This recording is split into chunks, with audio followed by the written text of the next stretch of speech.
The diaspora colleague could now afford 5-bedroom apartment in Ghana within a year and a half of working. He or she is able to get through other family members to travel abroad. Within a year of travel, the diaspora nurse returns home and no longer walks about or take public transport. He or she drives in decent new car. In short, the diaspora nurse in a matter of months looks relaxed and motivated. There you have the nurse working in Ghana looking undemoralized. Hello viewers, presenting my write-up title, Sending Nurses Abroad, Government-Sponsored Attack on the Ghanaian Healthcare System. In 2025, Mahama-led government, through its foreign minister, Mr. Samuel Okudzeto Agbagba, has been making series of announcements regarding bilateral agreement with other nations to export Ghana-trained nurses abroad to work. The immediate past administration undertook similar program at some point. As a nurse who complains about low wages in Ghana, this is certainly a welcoming news. However, looking beneath the surface, something fundamental is not right with such government-sponsored initiative. This program, if carried out by the state, will only exacerbate already weak healthcare system available to citizens. In fact, as indicated in my headline, it is an indirect state-sponsored attack on the well-being of Ghanaians as far as human resource is concerned. The problem that emanates from nurses leaving has nothing to do with shortage of nurses back at home. In Ghana, the country has been, let me say, overproducing nurses to the point that every government since the late 2000s struggles to offer them employment, and it is worse in recent time. Here lies the bit. Someone argued that if there are too many nurses in the country, it is right if sections are sent abroad to mitigate unemployment issue and to rake in foreign remittance. Danger from health workers leaving the country comes from heavy disproportionate discrepancies in the wages or salaries of the Ghanaian nurse working in Ghana and the Ghanaian diaspora nurse.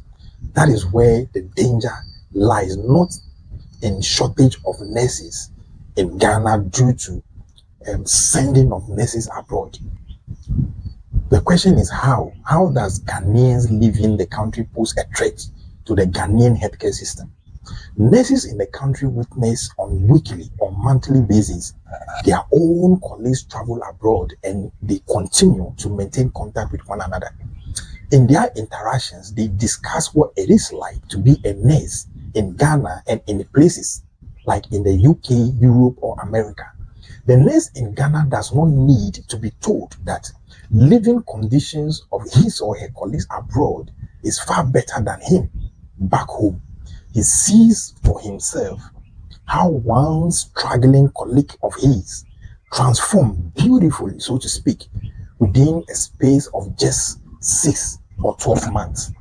The diaspora colleague could now afford 5-bedroom apartment in Ghana within a year and a half of working. He or she is able to get through other family members to travel abroad. Within a year of travel, the diaspora nurse returns home and no longer walks about or take public transport. He or she drives in decent new car. In short, the diaspora nurse in a matter of months looks relaxed and motivated. There you have the nurse working in Ghana looking undemoralized and lives a life of constant financial struggle. It is more difficult for him or her to put a decent 3 square meal on the table for just 3 family units, let alone start thinking about owning 2-bedroom apartments. This is the source of danger confronting the Ghanaian healthcare system. Demoralized and economically squeezed healthcare providers in the country.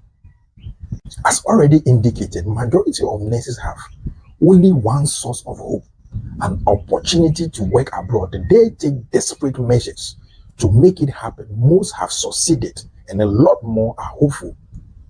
Are you a fool? Today, as a nurse, when people see you around, they literally wonder if you are a fool to still be in the system and not join colleagues abroad. This is a sad and dangerous reality. Why dangerous? Nurses are humans and they have emotion, which is expected to be professionally managed in discharge of duty. More importantly, they work on and with fellow humans and not machines. This places them a step higher to exhibit consistent emotional intelligence and good human relations. So if they are pushed into little corner of emotional and economic dryness due to unfair low wages, they have extra hurdle to deal with when discharging professional duty. As already indicated in my book title, Banerjee's Health and Social Diary, those who are not very, very tactful tend to put up gross unprofessional conducts. In the final analysis, how nurses are treated in terms of wages is a serious risk in the Ghanaian healthcare system, and something ought to be done about it substantially. The solution does not lie in producing more nurses and neither in exporting them abroad. As espoused above in this writer, that forms part of the real source of the threat. See, there are more nurses in Ghana, and yet nurses are one of the most vilified groups of workers by the Ghanaian public, and this is associated with unprofessional conduct, perceived or real. What is the solution? What is the way forward? The solution is simple. Everyone knows it, and it will cost the nation a few more millions of cedis. But it is a necessity. The government must improve the living condition of nurses in Ghana by increasing their wages. As it stands now, what they earn can be described as starvation wages, especially for those with a family, wives and children. The government can still go ahead and export nurses abroad for better working conditions. However, they must ensure those left behind to work are somehow treated fairly. It should be noted, however, that this issue of health workers going abroad is not new. It reached an alarming level from 2019, partly due to COVID-19. What is new now is the attempt of the state to join in the active exportation. The danger posed by this effort has been with us for some time now, and due to its subtle nature, not many people easily connect the dots. Sadly enough, the government too seems not to understand this threat, and it is planning to fuel it the more. In my next write-up, I'm going to talk about, in my next presentation, I'm going to talk about Ghana is exporting. Ghana wants to send nurses abroad. Could Ghana also bring nurses into the country, from other countries? And the big question is, if they do, how would they retain them? How would they keep them in the country? Just as countries in UK, America, get foreign nurses, Ghanaian nurses, and they just retain them. If Ghanaian nurses are dissatisfied, demoralized, and they complain, will Ghana also import nurses or bring nurses into the country? And how are they going to maintain or keep them to continue working, just as Ghanaians do in other countries? That is my next presentation. Thank you very much for watching this one. Share the videos. Every nurse must share this video for you to get to the attention of the authorities so that something can be done about this problem. I am only bringing out my concern.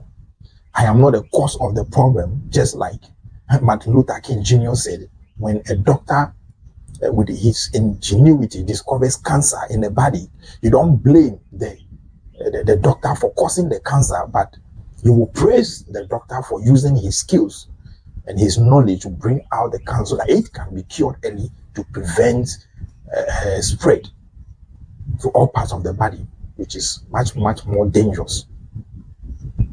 Thank you. Subscribe and follow us.